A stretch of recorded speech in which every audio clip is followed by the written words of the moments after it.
नमस्कार, 7 की बड़ी बात में आपका स्वागत है। सुबह 7 बजे की 7 बड़ी खबरों का रुख करेंगे, लेकिन उससे पहले नजर हेडलाइंस पर।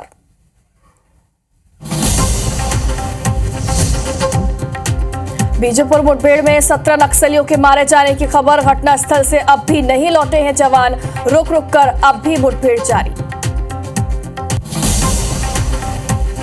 आज छत्तीसगढ़ बीजेपी अध्यक्ष के नाम का होगा ऐलान। किरण देव को दूसरी बार मिलेगी कमान। सुबह 11 बजे शुरू होगी चुनावी प्रक्रिया। और छत्तीसगढ़ के 6 शहरों में लगेगा कंप्रेस्ड बायोगैस प्लांट। आज सीएम साई की मौजूदगी में होगा एमओयू। नगरीय ठोस अपशिष्ट से बनेगी बायोगैस।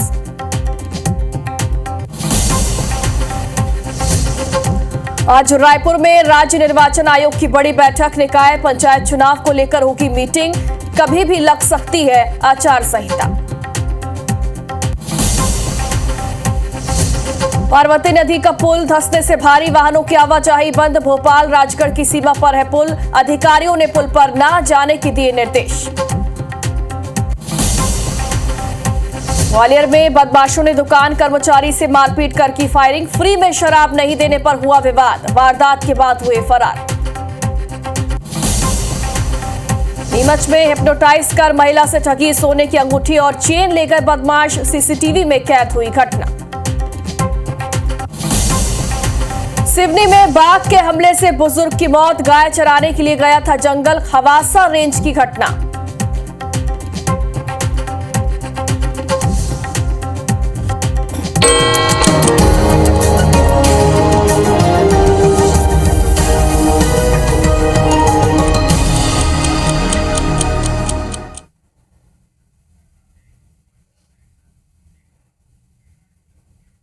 और अब नजर डालते हैं सुबह 7 बजे की 7 बड़ी खबरों पर। PM Modi Bharat mobility global expo का आज उद्घाटन करेंगे। तो वहीं उपराष्ट्रपति जगदीप धनखड़ का आज से 3 दिवसीय लक्षद्वीप दौरा है। सिंगापुर के राष्ट्रपति थरमन उड़ीसा दौरे पर आज आएंगे और उड़ीसा दौरे पर वो रहेंगे। सैफ अली खान पर हमले के आरोपी की तलाश में 20 टीमें लगी हुई हैं। उड़ीसा के सुंदरगढ़ में सीमेंट फैक्ट्री का कंटेनर गिर गया है। कई मजदूर इसमें दब गए हैं।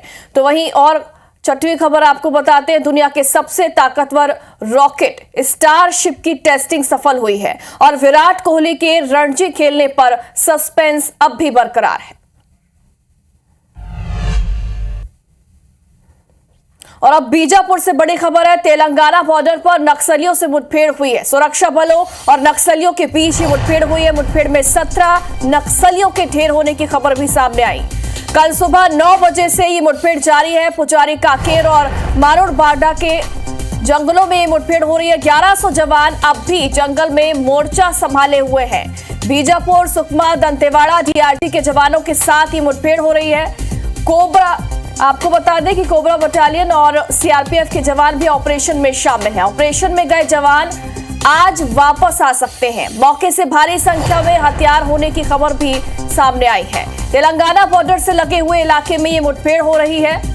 17 नक्सलियों के मारे जाने की खबर सामने आई। हालांकि अभी तक इनकी पहचान नहीं हो पाई है। 1100 जवान जो है वो इस वक्त वहां पर मौजूद हैं और उम्मीद है कि ये जवान आज वापस भी लौट सकते हैं।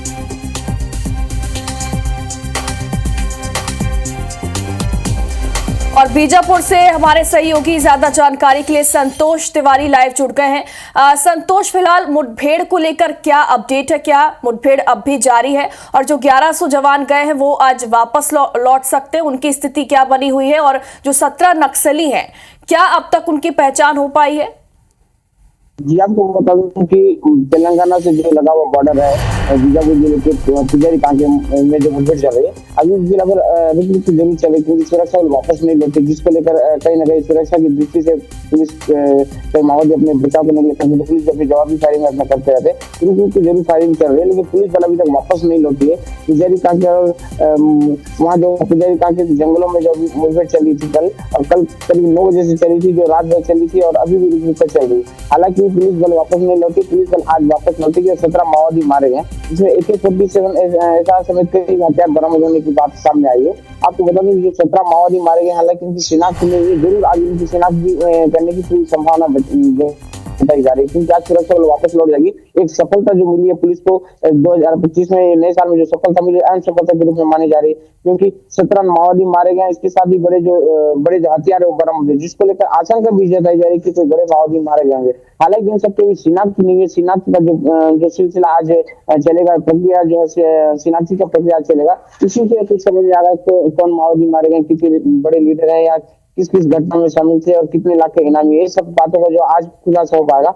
लेकिन ये जरूर है कि पुलिस को अहम सफलता मिली है। डीआरजी टीम, सीआरपीएफ और कोबरा बटालियन को अहम सफलता मिली है जो सामने आई है, जो 17 माओवादी मार गिराने सफलता मिली है। जी बिल्कुल संतोष, नक्सल ऑपरेशन में ये बड़ी सफलता है और उम्मीद है कि ये जो नक्सली मारे गए हैं इनकी जल्द ही पहचान भी हो जाएगी। बहुत बहुत शुक्रिया आपका तमाम जानकारी के लिए। बॉलीवुड एक्टर सैफ अली खान पर हमला करने वाले संदिग्ध शख्स की पहली तस्वीर भी सामने आ गई है। वो रात 2:30 बजे 6वें फ्लोर से नीचे उतरते हुए दिखाई दिया है। मुंबई पुलिस के मुताबिक हमलावर सीढ़ियों से अपार्टमेंट में दाखिल हुआ और हमले के बाद सीढ़ियों से ही भाग गया। घटना मुंबई के खार स्थित गुरु शरण अपार्टमेंट के 12वें फ्लोर पर बुधवार देर रात करीब 2:30 बजे हुई। इस हमले में एक्टर को गले, पीठ, हाथ और सिर समेत 6 जगह पर चाकू लगा था। घायल सैफ को रात में ही लीलावती हॉस्पिटल ले जाया गया। लीलावती अस्पताल के सीईओ डॉक्टर नीरज उत्तमानी ने बताया कि सैफ की रीढ़ की हड्डी में चाकू का टुकड़ा फंसा था और ब्लड भी लीक हो रहा था, यानी कि खून भी ज्यादा बह रहा था, जिसे सर्जरी करके निकाला गया उस टुकड़े को। एक्टर के बाएं हाथ पर 2 गहरे घाव थे और गर्दन पर भी गहरी चोट थी। इनकी प्लास्टिक सर्जरी की गई है और अब उनकी हालत स्थिर बताई जा रही है।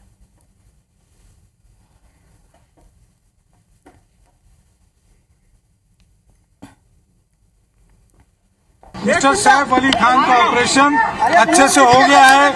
उनका न्यूरो सर्जरी और प्लास्टिक सर्जरी दोनों कंप्लीट हुआ है और उनको ऑपरेशन थिएटर से हमने आईसीयू में शिफ्ट किया है। और अब आगे बढ़ते हैं। गुरुवार को यानी कि कल केंद्र सरकार ने सरकारी कर्मचारियों को बड़ी सौगात दी। केंद्रीय कैबिनेट ने केंद्रीय कर्मचारियों के लिए 8वें वेतन आयोग के गठन को मंजूरी दे दी। हालांकि इस आयोग की सिफारिशें साल 2026 से लागू होंगी। बैठक की जानकारी देते हुए मंत्री अश्विनी वैष्णव ने कहा कि 7वां वेतन आयोग 2016 में लागू हुआ था और इसकी सिफारिशें 2026 तक जारी रहेंगी। केंद्र सरकार हर 10 साल में नया वेतन आयोग लाती है और अभी 7वां वेतन आयोग चल रहा है, जिसका कार्यकाल 31 दिसंबर 2025 को खत्म होगा। 8वें वेतन आयोग का वेतन मैट्रिक्स 1 के फिटमेंट फैक्टर का इस्तेमाल करके तैयार किया जाएगा। अगर जनवरी 2026 में 8वां वेतन आयोग लागू हुआ तो केंद्रीय कर्मचारियों का न्यूनतम वेतन 34,560 रुपए होने का अनुमान है।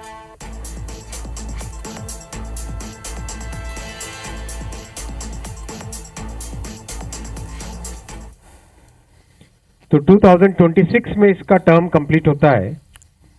उससे वेल बिफोर 2025 में 8 पे कमीशन स्टैब्लिश करने से सफिशिएंट टाइम मिलेगा। इसमें मैसिव कंसल्टेशन होगा with the state governments, with all the different stakeholders in the central government, in the PSUs।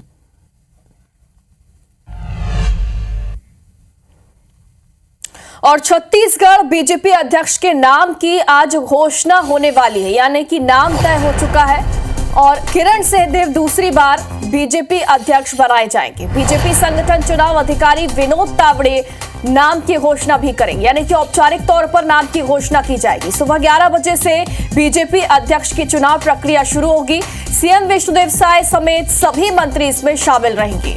BJP प्रभारी नितिन नबीन समेत संगठन के पदाधिकारी भी इस दौरान मौजूद रहेंगे। तो सुबह 11 बजे से बीजेपी अध्यक्ष की चुनावी प्रक्रिया जो है वो शुरू हो जाएगी और सीएम विष्णुदेव साय समेत सभी मंत्री इस दौरान मौजूद रहेंगे। छत्तीसगढ़ बीजेपी अध्यक्ष के नाम की आज घोषणा होने वाली है। 2009 में जगदलपुर नगर निगम के मेयर ये बने हैं किरण सिंहदेव। 2023 में जगदलपुर सीट से पहली बार विधायक रहे हैं।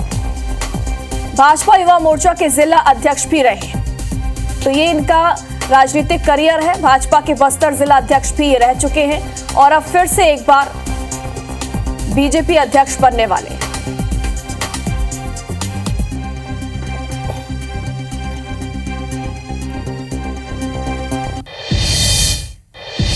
और आज रायपुर में राज्य निर्वाचन आयोग की बड़ी बैठक होने वाली है। बैठक में मुख्य सचिव और डीजीपी मौजूद रहेंगे। सभी कलेक्टर और आईजी वीडियो कॉन्फ्रेंसिंग के जरिए जुड़ेंगे। निकाय पंचायती चुनाव को लेकर इस दौरान ये बैठक हो रही है। आज के बाद कभी भी आचार संहिता लग सकती है। तो वहीं कल मतदाता सूची का अंतिम प्रकाशन होगा। राज्य निर्वाचन आयोग की आज बड़ी बैठक होने वाली है। सभी कलेक्टर और आईजी वीडियो कॉन्फ्रेंसिंग के जरिए इस बैठक से जुड़ेंगे। निकाय पंचायती चुनाव को लेकर इस बैठक में चर्चा की जाएगी और आज के बाद ये भी संभावना है कि कभी भी आचार संहिता लग सकती है।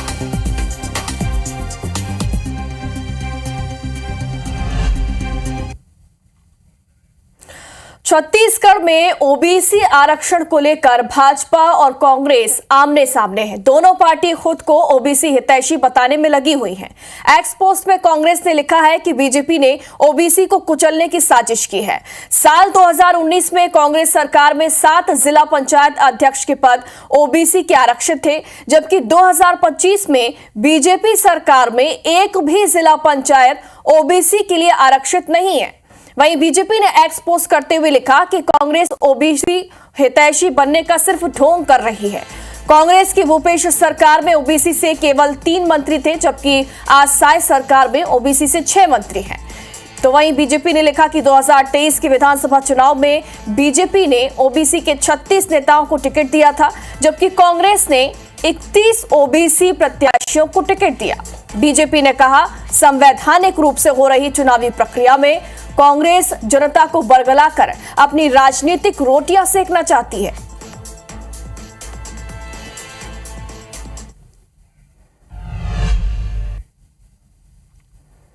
और आज 6 शहरों में कंप्रेस्ड बायोगैस संयंत्र की स्थापना होने वाली है। सीपीडीए, गेल और बीपीसीएल के बीच आज एमओयू होने वाला है। सीएम विष्णुदेव साय की मौजूदगी में आज एमओयू होगा। सीएम निवास में सुबह 10 बजे ये कार्यक्रम होगा। त्रिपक्षीय एमओयू, नगरीय ठोस अपशिष्ट से बायोगैस का उत्पादन।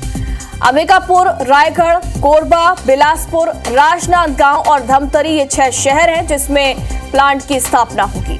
सीएम निवास में सुबह 10 बजे त्रिपक्षीय एमओयू होगा। कंप्रेस्ड बायोगैस संयंत्र की आज स्थापना होगी।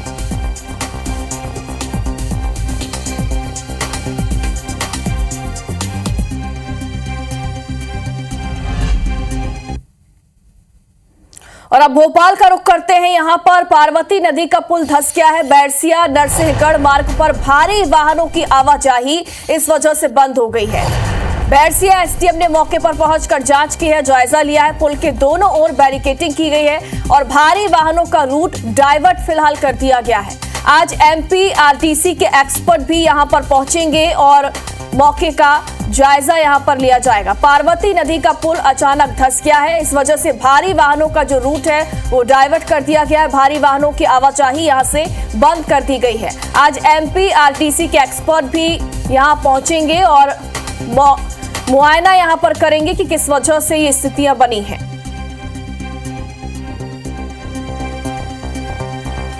तो वहीं बैरसिया एसडीएम जो है वो पहले से ही मौके पर पहुंच चुके हैं और स्थितियां यहां पर देख रहे हैं, जायजा यहां पर ले रहे हैं, निरीक्षण कर रहे हैं।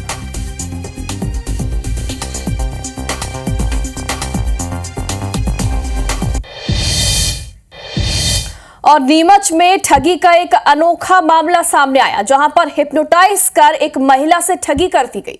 सोने की अंगूठी और चेन लेकर बदमाश यहां से फरार हो गए। बदमाश ने महिला को कोई मंत्र बोलने को कहा और मंत्र बोलने के बाद ही ये महिला सम्मोहित हो गई। बदमाश को अंगूठी और चेन खुद उतारकर इस महिला ने दे दी। ये पूरी घटना सीसीटीवी में कैद हुई है। जावत तहसील का ये पूरा मामला बताया जा रहा है।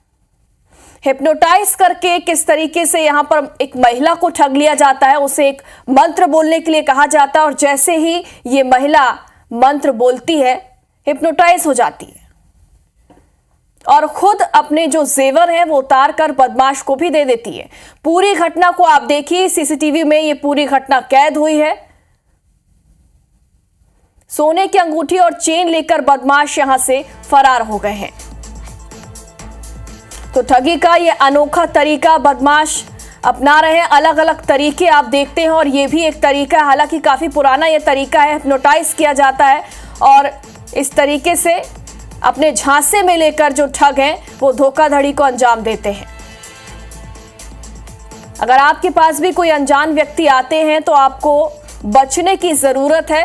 बातचीत उनसे ना करें और किसी भी अनजान व्यक्ति के झांसे में ना आए।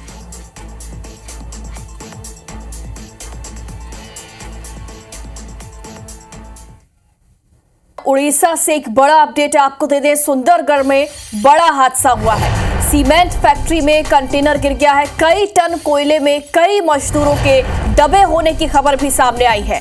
मजदूरों को निकालने के लिए रेस्क्यू ऑपरेशन जारी है। ये मौके से तस्वीरें भी सामने आई। उड़ीसा के सुंदरगढ़ में ये बड़ा हादसा हो गया है। सीमेंट फैक्ट्री में कंटेनर गिर गया है। कई टन कोयले में कई मजदूरों के दबे होने की खबर भी सामने आ रही है। रेस्क्यू ऑपरेशन लगातार चलाया जा रहा है। मजदूरों को बाहर निकालने की कोशिशें लगातार की जा रही हैं।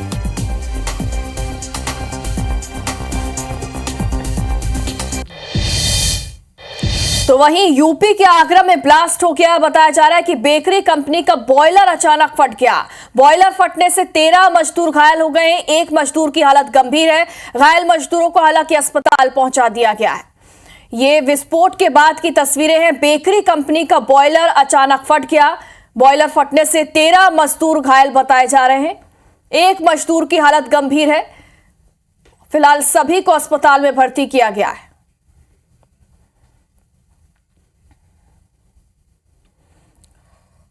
यूपी के आगरा से खबर है जहां पर एक बेकरी में अचानक बॉयलर फट गया और इससे 13 मजदूर घायल हो गए हैं। तो वहीं एक मजदूर की हालत गंभीर बताई जा रही है। और यूपी के संभल में एक बार फिर से बुलडोजर चला है। सरकारी जमीन पर बने निर्माण पर यह बुलडोजर चला है। पाठकपुर गांव में ये पूरी कार्रवाई की गई है। नोटिस के बावजूद भी यहां पर घर खाली नहीं किए जा रहे थे। यही वजह है कि बुलडोजर कार्रवाई यहां पर करनी पड़ी है। पाठकपुर गांव का ये पूरा मामला बताया जा रहा है जहां पर अवैध निर्माण कर लिए गए थे। नोटिस देने के बाद भी लोग यहां पर अपने घर खाली करने को तैयार नहीं थे और इसके बाद निगम का अमला पहुंचा है और यहां पर बुलडोजर वाली कार्रवाई की गई है।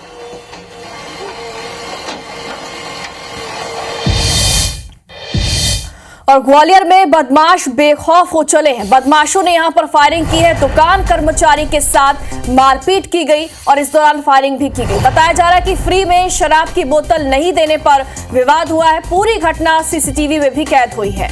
मारपीट कर कार से फरार हो गए तीनों बदमाश। सिरोल थाना क्षेत्र के हरावली चौराहे की ये पूरी घटना बताई जा रही है।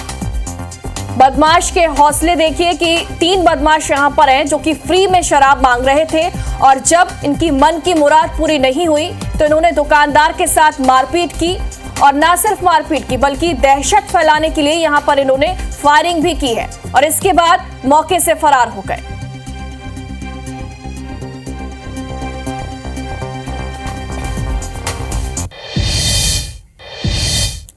सिवनी से एक तस्वीर आपको दिखाएंगे। यहां पर बाघ के हमले से एक बुजुर्ग की मौत हो गई। बाघ का आतंक लगातार यहां पर देखने को मिल रहा है।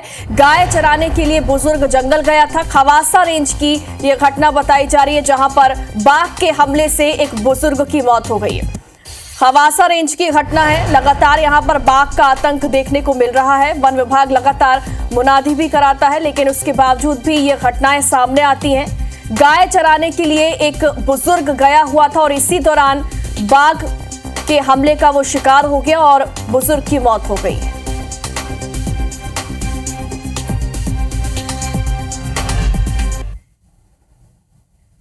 और अब खबर बेमेतरा से है जहां साजा ब्लॉक के मोहगांव में एक बाघ नजर आने से हड़कंप मच गया।